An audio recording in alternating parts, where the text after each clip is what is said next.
Hello বন্ধুরা, আসসালামু আলাইকুম। আপনাদের আমার ছোট ভাইয়ের সাথে পরিচয় করিয়ে দিচ্ছি। ওই যে দেখুন আমার ছোট ভাই।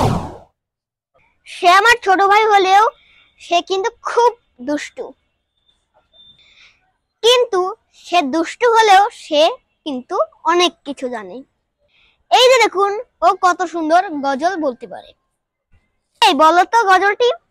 আধার রাতের চাঁদ যে তুমি, তুমি ভোরের আলো, তোমায় যখন দেখি আমার মন হয়ে যায় ভালো। আধার রাতের চাঁদ যে তুমি, তুমি ভোরের আলো, তোমায় যখন দেখি আমার মন হয়ে যায় ভালো। ও গো মা, ও গো মা, ও গো মা, ও গো মা, ও গো মা, ও গো মা, ও গো মা, ও গো মা, জাদু মাখা মুখটি তোমার দেখলে ভরে মন, আদর করে ডাকো যখন ওরে খোকা শোন। জাদু মাখা মুখটি তোমার দেখলে ভরে মন, আদর করে ডাকো যখন ওরে খোকা শোন।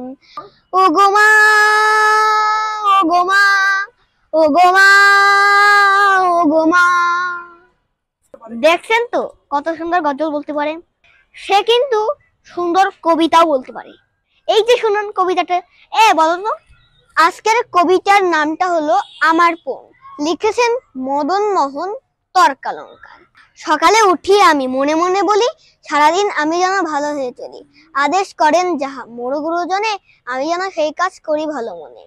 ভাই বোন সকলের যেন ভালোবাসি, একসাথে থাকি যেন সবে মিলেমিশি। পাড়ার সকল ছেলেদের সাথে মিশে করি খেলা, পাঠের সময় যেন নাহি করি হেলা। সব বন্ধুরা, কবিতাটা কেমন লাগলো অবশ্যই কমেন্ট করে জানাবেন। তার কিন্তু ইংলিশ প্যারাগ্রাফও মুখস্থ। এই শোনাও প্যারাগ্রাফটা। আজকের প্যারাগ্রাফটার নামটা হলো my school. The name of my school in Jessore Zilla school, Jessore. It is the best school in my area. There is a library in our school. The school building is very big. There are 30 classrooms in our school. The teachers are very helpful. I am proud of my school. তো বন্ধুরা, কেমন লাগলো বন্ধুরা আজকের ভিডিওটা? কেমন লাগলো অবশ্যই কমেন্ট বক্সে জানাবেন।